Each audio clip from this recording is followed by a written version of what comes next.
Ellen, thank you so much for joining me. It is such a joy to see you. You've been doing the Goodbye Hello journals for how many years? Since the PDF, Selena. That's amazing. I actually tried to find the original one and I found the PDF on my Google Drive, but I couldn't find the one I'd filled in because I'd obviously printed it off and filled it in and I can't find it. Me too. I know, me too. I don't have any of the PDF versions. I have bits and pieces, but nothing in full, which is why I needed to do the journal, because I was just like, it has to be in a book, it has to be able to sit on my shelf. Let's go on, grab yours. Here we go.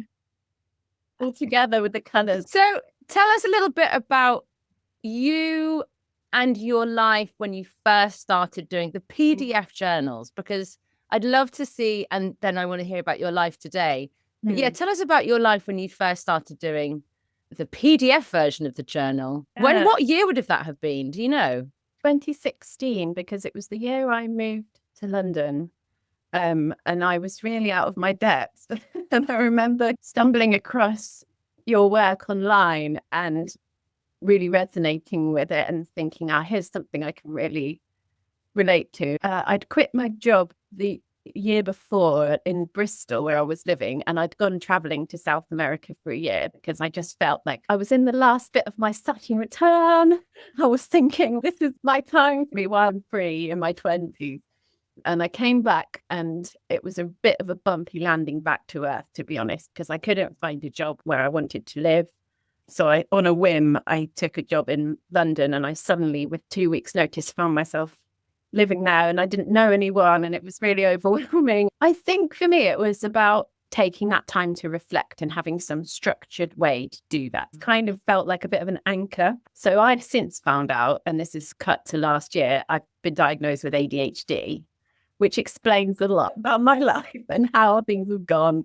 And I'm working with it now and I'm doing pretty well. But I think at that time, I didn't have something tangible that I could really use to help me reflect or to see the patterns that weren't so helpful in my life or to frame my goals. I was heading in a direction and I vaguely knew what that was. I knew I wanted something more than the status quo, than the office job that I'd had and the politics and all of that. But I couldn't quite put my finger on what that was. And it was actually a way to get that down on paper, look at it in black and white ink and just go, okay, so these are the things the barriers, these are the things I need to be doing.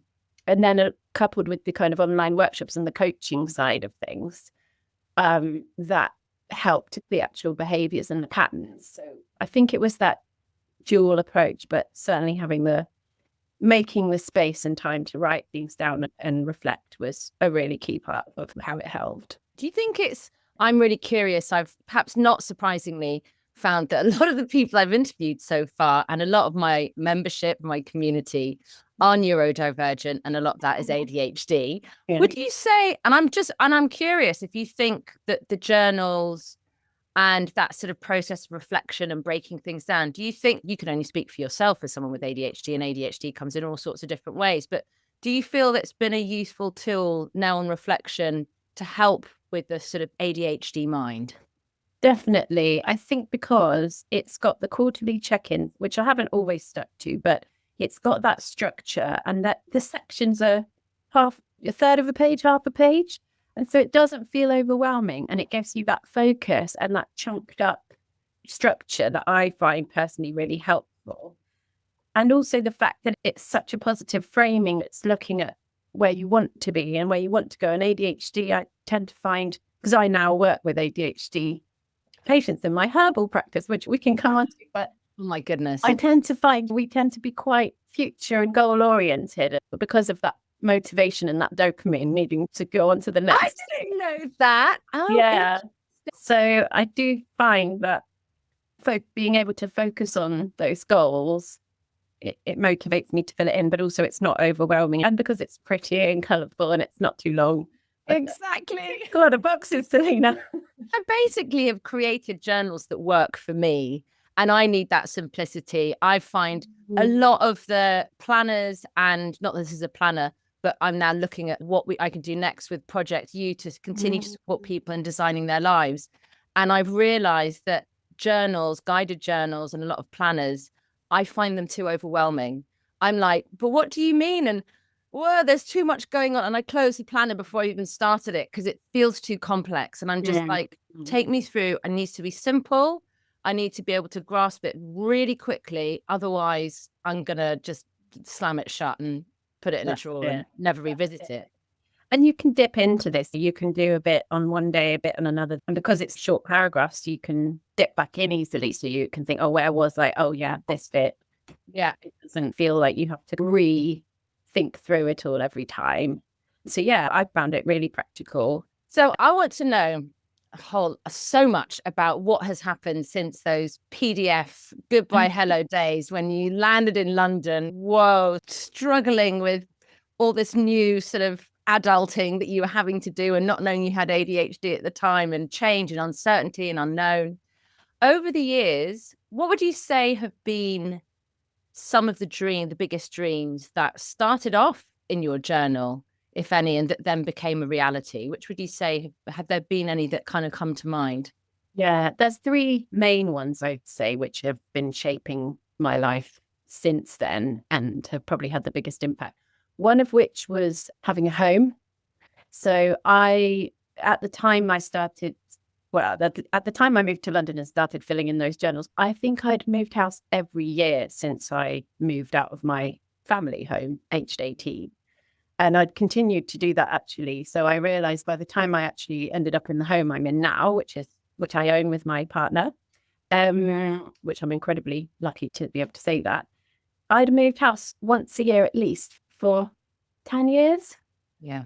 And it was just so destabilizing, and I didn't really realize the impact it was having.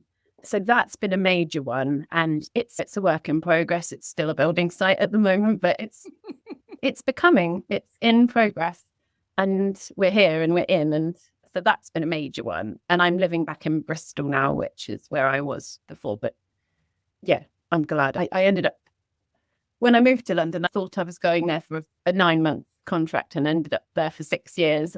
Wow. It was really challenging, but I'm very grateful for that because it's led me back to where I am now. So it's come full circle in a way. So that's one. The second one was the relationship, because that was a real biggie for me when I first started working with you and Vicky. Changing my attitude around dating and self-worth and what I actually wanted and spotting red flags. That was absolutely fundamental, because I then ended up dating people that I would have just dismissed before or thought, oh no, there's no spark. But I actually ended up thinking, hang on a minute, I need to give people a chance and look beyond my sort of, I think you guys used to say like a wish list or a checklist of qualities. And I thought, actually, that's not necessarily the most important thing. So once I'd flipped the narrative on that, I actually ended up meeting somebody really lovely who's just a dream. Just like just an equal partner, just very different to me. Not the sort of person I would have gone for before, but has ultimately been an ideal match, really. And we just yesterday on Bumper Night, that was our 7-year anniversary. Yeah, so something. Oh, congratulations! It's not all been plain sailing. There've been really difficult times, and those still do happen. But it felt like a change in the psychology of how I was thinking about it that's made it happen. And the last one, I guess, is career, because I think what these journals did and what you did was that permission slip of not accepting the status quo and actually giving voice to your dreams. And lots of people have said, oh, life's not really like that. It's not realistic to think that there's something more, or lots of people have to do jobs they don't like. And I get that, and I know it's true, but I always felt this inner not enoughness. And I felt that was not in a negative way, but it was telling me there was a sense of magic and mystery, and there was something more. And I held on to that, and I felt that this really affirmed that. And the journals helped to be like, yes, this is valuable. This is okay. This is allowed. And I'm just going to give things a go and see where they lead. So I love, obviously, that's a huge part of my message. Now I've got a podcast called Another Way, which is literally about it. There is another way, because I had exactly what you're talking about there, the exact same experience, as you probably have heard me say many times, of people saying exactly that to me. Work's called work for a reason. Yes, we'd all love to feel fulfilled and free, but that's just not reality. And I was like, guess what? I'm going to make it my reality. So see you later. And I'll get anyone else who wants to do the same. And I'll come and help them after I've figured it out for me, which is exactly what I did. And it's amazing to therefore hear you talk about that. But did you think that the journals themselves, the way perhaps the questions or perhaps the way the questions are formed encourages you to dream outside of the box, outside of the status quo? Do you think there's that spirit that goes through it? Definitely, because you've even got there's words throughout this saying dare to dream, and what do you want to fill your life with, what things like want. And it's not about shoulds, it's about what you actually want for your life. And it's that space to have your wildest dreams written down, even if you think they're really unrealistic. I definitely think that the way it's the language and the way it's framed, it is that permission slip to you've got the inner wise cheerleading, all this positive language going on. And I think that really, there's a focus on identifying the happiest moments and the things you overcame. And I think all of that probably helps to get your mind thinking in a way that's, yes, this is possible. It gives the confidence piece that's the missing element for a lot of us, isn't it? I guess everyone's got a dream. Whether you follow it or not is sometimes it's that confidence to make the first step that makes the difference. And I think this is like a real push in that direction. Yeah, it's so fascinating and really beautiful for me to hear how the journal impacts on people. It's really helped me shape my life, but it's really good to hear it's helping other people as well. I would love to hear then, what did the journal push you into doing? What career path did it encourage you to take that is outside of the status quo? In the video, I can see little bottles behind. Obviously, I know what you're up to, but tell us what your career has become. So I'm now a medical herbalist and aromatherapist, and I treat neurodivergent people to help them feel and live well, whether that's through their mental health or physical health. So it's very relevant to the journey that I've been on, the people that I'm trying to help, because I've obviously got that direct lived experience. But yes, the way that came about was in no small part thanks to these journals, because I was able to see those kind of small steps that I needed to take to get there. So I qualified this year in June, and along the way I've had some kind of side quests, but that actually have been part of the main picture in the end. I thought they were side quests at the time. So when I first started making the changes, I was in a job that I'd been signed off with depression and anxiety. I had pretty bad mental health. And I had this moment, which I call the kind of the rock bottom moment. And I know you're a fan of rock bottoms, Selena, because I know you said before that once people hit that stage, you get quite excited because the only way is up.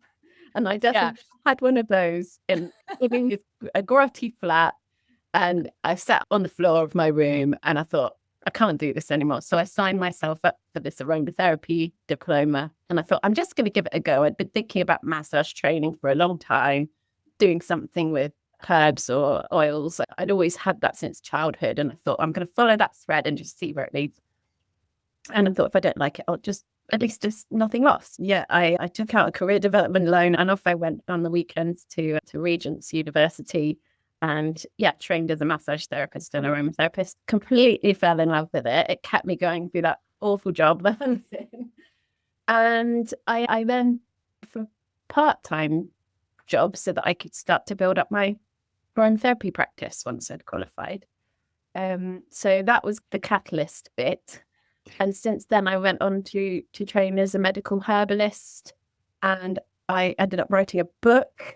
I was going to say, what there was the book? Part of the transition out of the kind of toxic workplace and towards the career change, I applied for a part-time communications job at Kew Gardens, and I loved plants anyway, and it was all about engaging communities with UK native wildflowers and fungi, and it was very up my street, very nature-based. And part of Kew have a great network, internal staff network, and they were looking for facilitators to run short courses.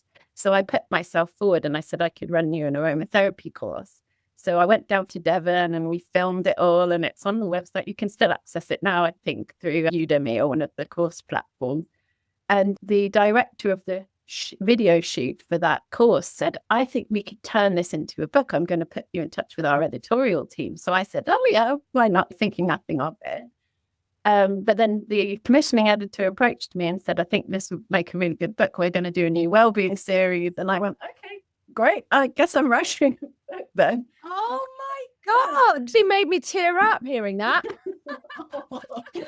It was really random, but I never really set out to write a book, I will say to people. But the thing is, when I look back, I think actually I had the comms job and writing was a massive part of what I was doing every day. And I had the aromatherapy, but I never really kind of thought that those things could intersect. And it was kind of like this coming back together of the different parts of myself in a weird way. I just love hearing these stories so much because we can learn so much from hearing about someone's journey. And like you say, after a lot of suffering with toxic workplaces, your mental health, and you hit that rock bottom point, and you're right, I do get very excited while understanding. I've got to curb the excitement when people are really in it. I'm there with them because I'm like, I know this is like this is the worst, one of the worst things you've ever experienced. But there's only one way to go when you've hit the rock. But also often it is when we're in that desperation moment that we finally go after the thing that we actually want to go after, because you're like, I've got nothing more to lose. It couldn't get worse. So I may as well go for that bloody dream. Why not? Like it fascinates me that there's often people assume that, so there I was enjoying my life. And then I had this dream and then I went after. No, what usually has to happen to go after that dream is you have to have a breakdown and hit a rock bottom, small or big. I had one earlier on this year. It wasn't a massive one, but it was a breaking point that turned into, I want to go full time with these journals. Enough side hustle, side business. I want this to be my main business. I'm going all in. But it happened because it came out of a breaking point. So yes. I love that you went for it. You it wasn't like you had a clearer picture of where you wanted it to get you to. And you certainly weren't saying, then I'll write a book. You did it. You fell in love with it. And then it's also designing a life that you love is, on one hand, it is going after those dreams and going, I want to do this, like the home, like the relationship, right? What are the things I need to do? What are the blocks I need to get out of the way? But other parts of designing a life you love is just following your heart, following your passions, and then seeing how they unfold. And one of yours, it unfolded as a book, which then in hindsight makes total sense because it's combining those two sides of you. But you just said yes to things, and then these things happened. I think that's it. I think one thing that the journals definitely do help with is to get you in that opportunity mindset. So because of having had several experiences with poor mental health throughout my life, one of the things that happens when you're in that is you shut down to opportunity. You're in this tunnel. I feel like it's a tunnel, and you can only see the negative. You can only see where you are now. You can't actually see outside that, and you're not looking above your wall. You can't see kind of opportunities. And actually what these do is, because they've got that positive framing, they make you think about, oh, that's an opportunity that I could give it a go. And it gives you that confidence to, where in the past I would have said, oh no, that's not for me, I probably couldn't do that. I've gone, do you know what? Let's give it a stab. Yeah. Let's see where it ends up. And actually some of those things where I've just sent that email to that person and gone, do you fancy this? 100 times, let's say 99 times out of 100, I won't get a reply, or it'll be a no or something. But that one time you get a yes, it's like applying for jobs or something like that. One time you get a yes, and that's your door in. And then who knows where that will lead to. And I think the thing with the book started from that, just thinking, oh, that sounds interesting. I'll just email them. So yeah, and that's been great. It's led me to run more workshops. People ask a lot of questions about it. I've had people ring up and say, because I put a lot about my own journey to herbalism and how I found it and what led me to write the book in the first place. I put a lot about my own mental health journey, and I've had people email me or say to me at the end of workshops, thank you, because it's great that you're being really honest about it, because I've had a similar journey and it felt quite vulnerable putting out at the time. I'm really glad I overrode that feeling of vulnerability now, because I know that it's helping people. It's like you were saying with the journals, hearing the stories coming back, that actually galvanizes you to do more. Because I don't think when we really share whether it's our own story or whether it's a book or a journal or whatever, artwork or a podcast or a workshop or a talk or a poem, when we really put something of ourselves out there and share it, and it is vulnerable because it really comes from here, that's when it has the greatest chance of really making a difference to people. It's in us sharing our vulnerability about the tough times that can really help to heal and open things up for other people. So what does your work look like today? So my work today, I'm still doing my communications job, but I'm in a different place. So I'm head of communications at a UK grant making charity, which is like a foundation, and we give grants to social causes around the UK. So that's brilliant, and it feels really impactful. It feels more aligned. I feel very empowered in that role, and it's supporting me as I grow the business after many years of studying and training to get to this point. I've been running it very much as a side hustle, and now I'm shifting my attention to growing that. So I work with patients in Bristol and online. So a typical day on my business would look like seeing patients one-on-one, making up prescriptions for them out of a range of different kind of dried herbs and tinctures and capsules and maybe a bit of my God, it's I hope you don't mind me saying this, but it's said in the greatest compliment. It is so witchy. It is so into it. I'd love to hear more about how you work with people in this way. So say a sort of not typical patient, but the sort of kind of patients you get. What are the kind of symptoms they're often dealing with, and how do your remedies help? So it can really vary. There's not really, I suppose I'm focusing on supporting neurodivergent people. So the challenges that they tend to initially come with are things like brain fog, energy regulation, and fatigue, focus, maybe mental health ups and downs as well. But also things like dysregulation of the gut, because the gut-brain axis is really implicated in ADHD and other neurodivergences. So they might present with gut issues and inflammation. Yeah, and just energy regulation is a massive one, and mental health. So those would be the main two, I think. But I suppose once they come through the door and we have that consultation, we do a really in-depth hour and a half to start with. Actually, there's hormonal imbalances that might come up. There are musculoskeletal issues. There might be post-viral fatigue that's playing into the symptoms that they're experiencing. So it depends on the individual. But yeah, the thing that people come to me to start with is usually about everything feels overwhelming. I need to get a handle on my health and my life and my well-being. So we start with that, and then it opens out.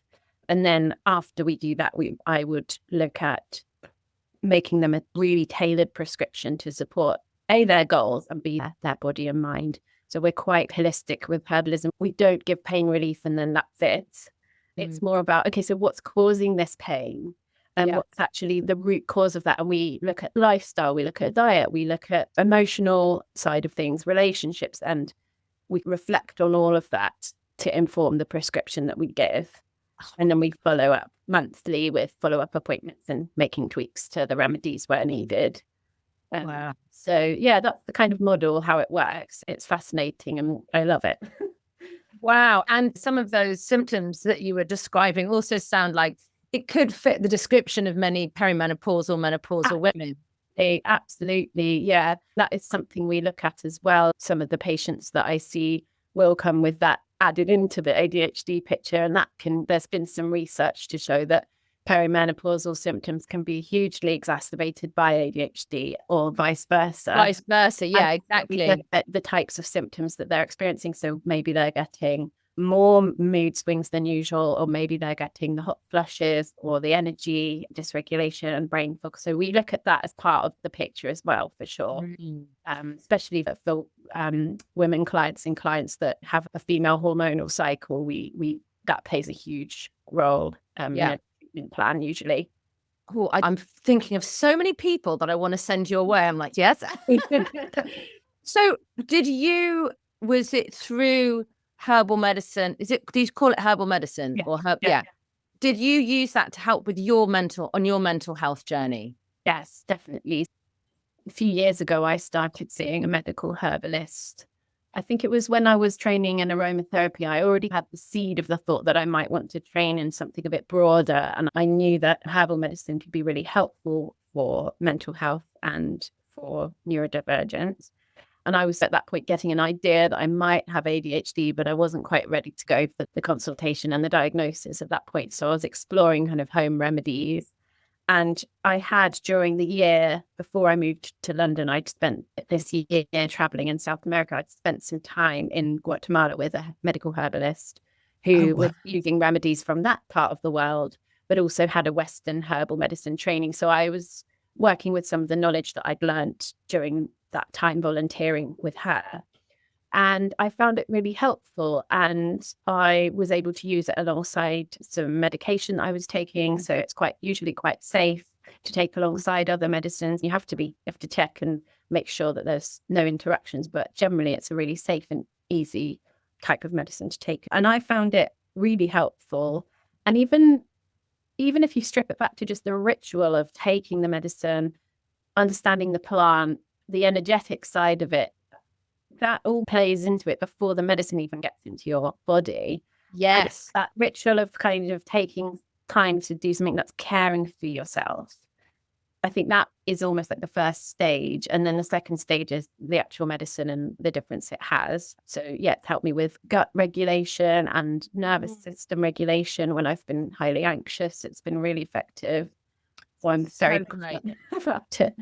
I definitely feel like there is quite a strong return to and people's interests and taking this kind of approach to health and well-being and medicine, that I definitely feel like people are much more open to it now. And particularly people perimenopausal or neurodivergent, I think there's an openness to it because Western medicine either hasn't got its, I can't figure it out, is failing in certain ways, but I used to do, and my brother and my whole family, we used to get homeopathy, and I know it's not the same thing, but it cured my brother of vitiligo, and they had tried all sorts of different types of Western medicines, quite hardcore ones, and he went to a homeopath, and she gave him one remedy, and it stopped his vitiligo. And it was, we were like, well, he was like 18, and it wasn't even that he necessarily believed. He's, I'll give it a go. He didn't even need to believe, but I used to go and see a homeopath.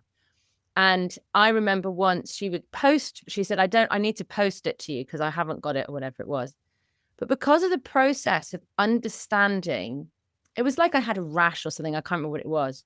But because during the session where she was taking out all the information, getting to the root of the problem, not, oh, here's a symptom, how should we stop it? How should we suppress it? And then it'll pop up in some other way.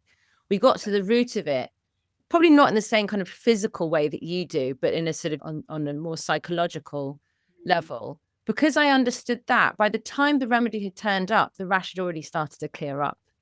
Because it was out from the unconscious, the way she described it, the unconscious communicates through our body and says, oh, something's off. Because now we made it conscious, I was like, oh, okay, change of attitude, change of perspective. The rash started clearing up. She was like, yeah, the remedy is one part, but this part where you're consciously seeing what's actually causing the imbalance in your body is the healing part as well. And it's so brilliant.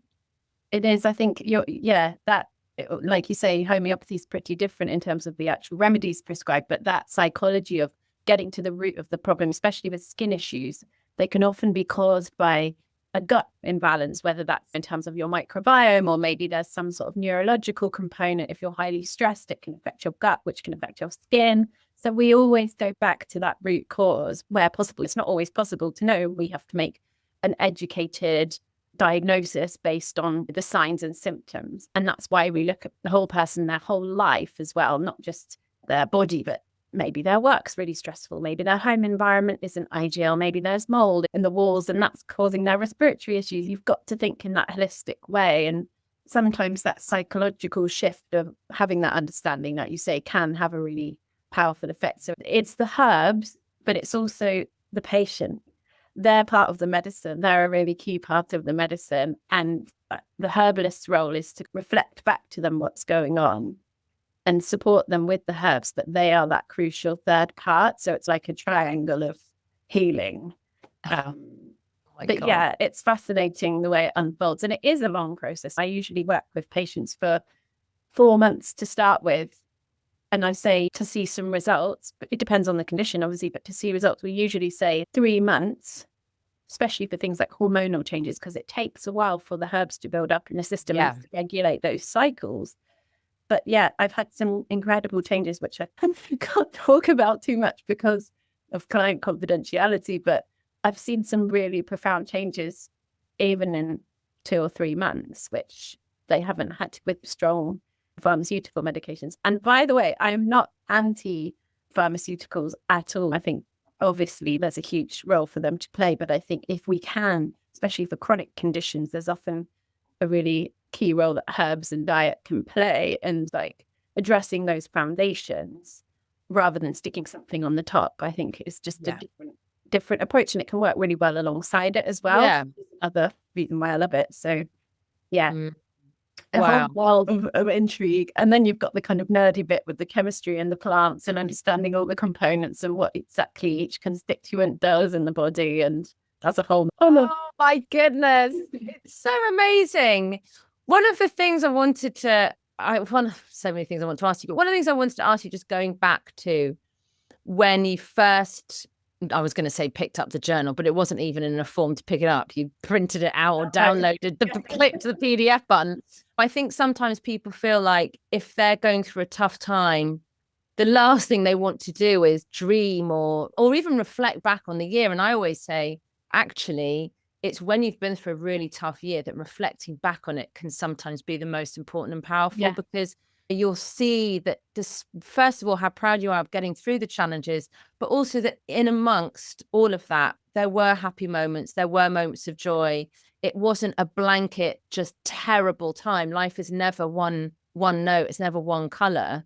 Do you think what would you say to someone who is, having a tough time like you were then? And how do you think doing this journal or any other kind of similar thing, taking the time to reflect and dream, can actually help, even though you might think that you just want to slam the door on an awful year and move on?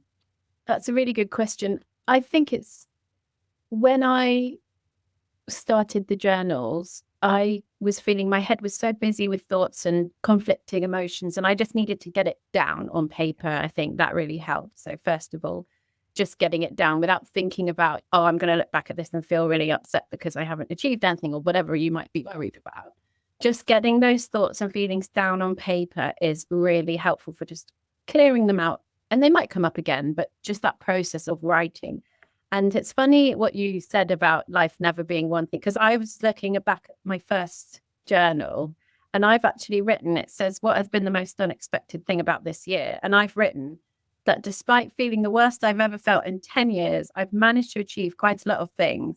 That's one of the first things I wrote in the first journal I had. And I'd been to LA and Mexico that year because I was so said, I'll just quit, and went to LA. And over Christmas, I pitched the family Christmas. I know it sounds horrible, but it was brilliant. And I went to Mexico, I had a great time. And that was all in the depths of my darkest time. Yeah.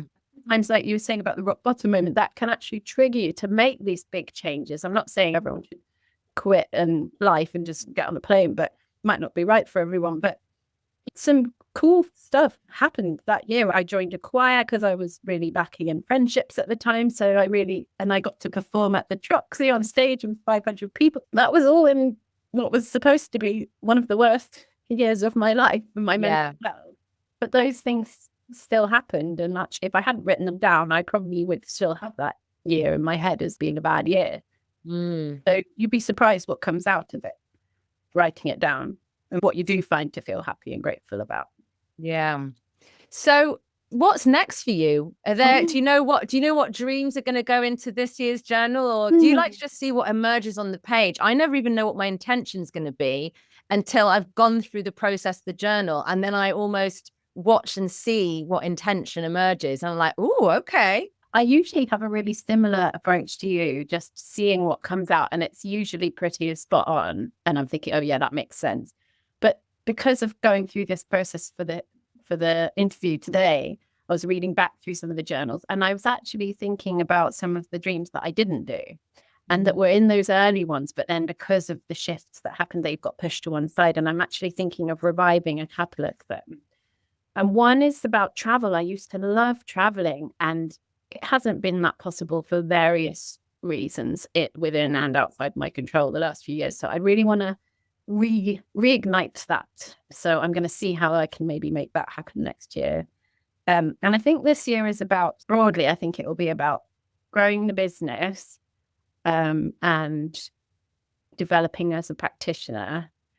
But now I feel quite a lot more rooted than I have done. And I think from that rooted base, I'm hoping to have a bit more time off and well-being time, because the last 4 years have really been about intensive work, study, very career focused. And actually, I think my intention is probably around growing the business organically whilst having that time, a bit more freedom and lightness in my life. So I don't know quite exactly how that will look, but I have a feeling there might be some travel involved. Yeah. Love it. Love it.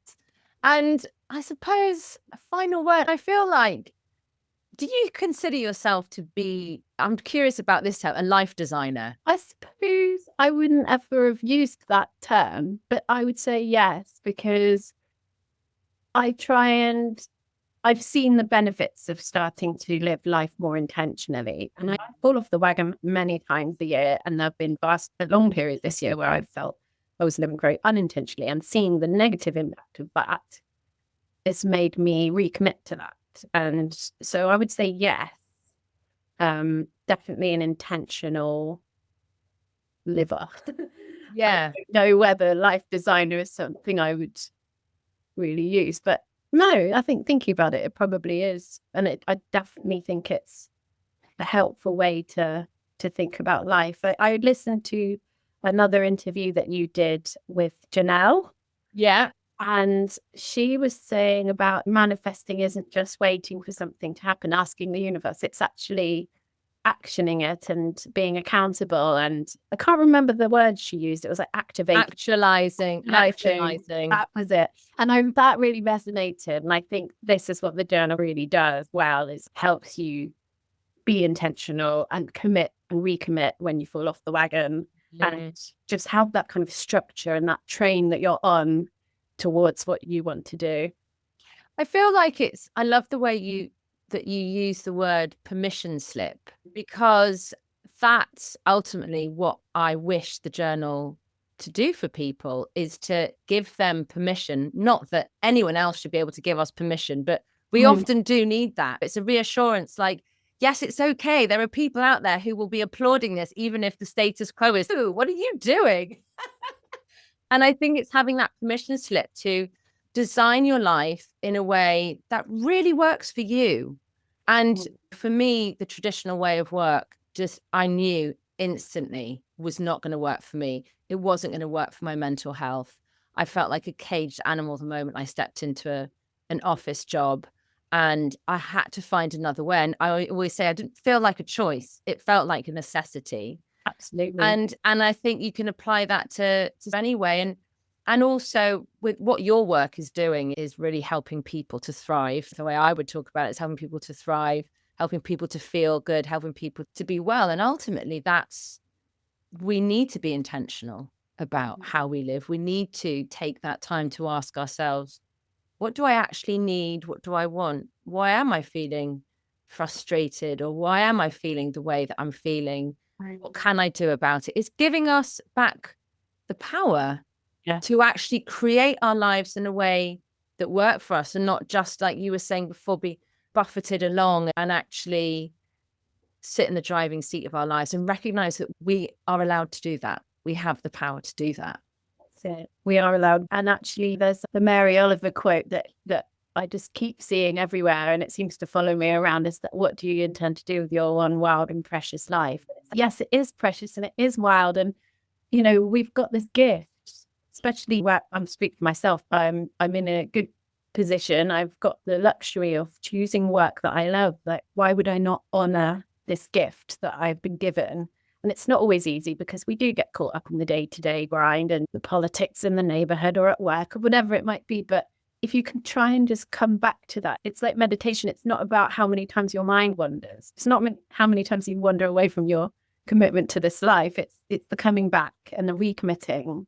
Yeah. I think that really helps you honor that gift. So if you were looking back over the 7 or more years that you've been doing this journal and living life intentionally, what would you say are some of the, and you've mentioned quite a few of them already, but what would you say are some of the key lessons or key steps that you now recognize you need to take that really help you to get clear on what you want and then go after it and make it happen or give it your best shot? One is letting go of controlling other people's reactions or behaviors, which is really difficult, but it really is. We can really only control what we can do. But in some ways, once you really internalize that, it feels quite liberating because you think, great, I just let everyone else do what they're going to do and I'm going to focus on this. And it just strips away all of the energy dilutions where you might get distracted or you might get pulled into some drama. It keeps you focused on what's really important. So that would be one. Let's see. I think that would be the main one for me, is to stop myself getting pulled into things that are not serving. And also knowing that sort of not everything, on that same note, not everything is your fault when it goes wrong. Letting go of the need to attach to outcome, like that opportunity mindset that I was talking about when I got the book deal off the back of it because of the course, because of that one email I sent. I didn't know if it would come to anything and I didn't attach too much to it. Yeah. And that is historically something I've found quite challenging because I've been really want to get out of the situation I'm in. So I'm really attaching to this outcome because I really want to change things. But actually, if you can try to sit back and say, I'm just going to explore, I'm going to just use it as a follow the curiosity, follow the kind of really attached outcome. That's been something that's helped along the way, I think. And after a while, you start to see the patterns of what things do come good and which things maybe are not the right path. And yeah, it's a hard one to do again, but it's letting go of that attachment to the outcome as far as possible while still being in that intentionality.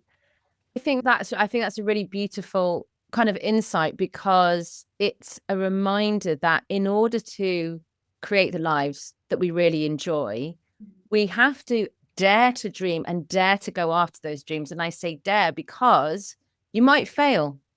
And actually, if you go after a lot of dreams and a lot of ideas, you definitely will fail. It's a kind of guarantee if you're going to be creating a life. And I always love the term being the artist of your own life and seeing it as like your biggest creative project. There's going to be loads of elements to that project that are going to fall completely flat, be a total disaster. And like an artist, not only do you need to be open to making mistakes, but also recognizing that sometimes those mistakes turned out to be the thing that put us on the right path. So there's the elements that you can go, I want to go after this dream and make it happen, let it happen. Wow. But so much of it is following that curiosity, like you say, and not being too attached to the dream has to look like this or it's a failure. I always say, and that we have to really get clear on what's the experience that lies at the heart of that dream that I actually want. Because at the end of the day, that's the most important thing. And you can experience that in this one way, you can experience it in another way, in many different ways. It doesn't have to be just that version of the dream. And that's really lovely. That's a really good reminder for me as well. And then you can have more fun. You can play, you can experiment, and it doesn't have to be so anxiety inducing. What if it doesn't work out? That's it. That's right. Because that's what stops people. Because it stopped me for years, not committing and choosing which is the right course. And can I do this around my full-time job? I don't know. And there's so many reasons not to do it. But that bedroom floor moment was the time where I thought, I just have to do something. Yeah. And once I'd committed to it, I was like, oh, okay. And you just find ways to make it happen. I don't know. It was weird. It was like I didn't have the money to do the course. And then I discovered this career development loan, and it was the final year that it was going to be offered. And I applied and I got it, and that covered the course fees. And then I was able to use annual leave to do the coursework from time to time. And it was hard, but I think when you're really committed to something, and once you've seen that the inkling that something was possible, even that first step, it galvanizes you to really think creatively about how to make it happen. And I'm not sick, because there are very real barriers, financial, social, for people, but I think there are often ways that we haven't seen because we've been attached to this, it looking a certain way. But yeah, I really loved what you said about chasing the experience and not the how it looks.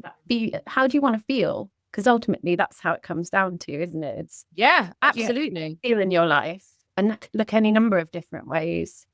Yeah, sometimes I think we can even just forget about the dreaming altogether. Don't even go after dreams and just focus on how do you want to feel, what helps you to feel that way. And if you don't know, if you haven't felt that feeling in such a long time, go out and try things. Right. Yeah. Discover what helps you to feel that way. And just from that, your life would start to unfold and take shape in a shape that's aligned to how you want to feel.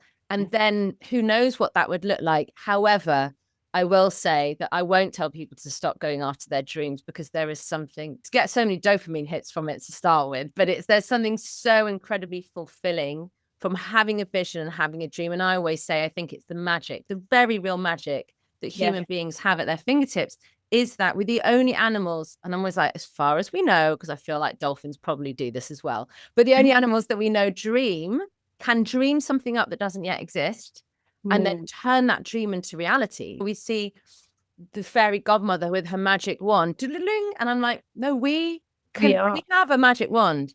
We can turn our dreams into reality. We don't need a fairy godmother.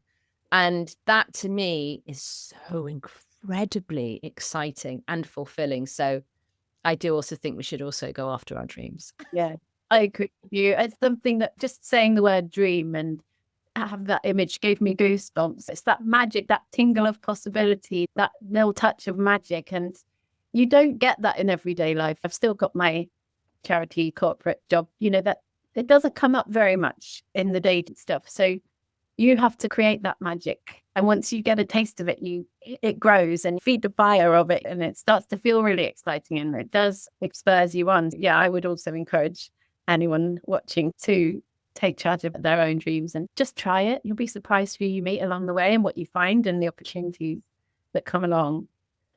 Oh, Ellen, just what a delicious, it's just been so wonderful to hear you talk. I love talking about this topic anyway. But what a journey you've been on. It's been so wonderful to have witnessed you at certain points along the way. And as you were telling your story, I was like, oh yeah, I remember the choir. Oh yeah, I remember that, because you were there on workshops and telling us, and then the dating journey, and wow. Amazing. That's what it is to be the artist of your own life. And it's a really precious and beautiful thing. And like that quote that you say, what are you going to do with this one wild and precious life? And to remember that we can really take control of the parts we can control, those that we can't. But and it is a privilege to be in that position. But like you say, I love that. I want to honor that privilege, that ability that I have, the position that I'm in, to be able to do that. Yeah, because my grandma, she didn't have that opportunity. She was a brilliant artist, a housewife for much of her life, her married life, and that women in that generation just didn't have the opportunities we have now. So even if we're thinking it from a kind of more feminist lens, I feel like almost like sounds a bit weird, but like a duty to my ancestors, and I want to make them proud because I got something that they didn't have, and I feel I need to. It's not just a should, it's not just a duty, but it's like a real want to honor that and to help it. Taking those opportunities now will hopefully also help the next generation coming through. I don't have children, but plenty of my friends are starting to have kids now, and I just think if I role model this behavior, what that's going to influence someone, you never know. Absolutely. So yeah, hopefully small changes like that can have bigger ripple effects. Amazing. Witches unite. Yeah. I think of myself as a witch, is basically the work I do is as a witch. Yeah, alchemy. It's like alchemy. It's brilliant. There's so many parallels, I think, between the work I do. Yeah. You do. And the way I approach my work is a lot of it's been very influenced by the way Oh, you coach things. So thank you. oh, thank you so much. I can't wait to share this conversation and to let it really inspire people. I really think it will. Thank you. No, thank you. Thanks for the opportunity. I'm delighted to have my little stack of journals and to have been on the journey with you all this time. It's been great.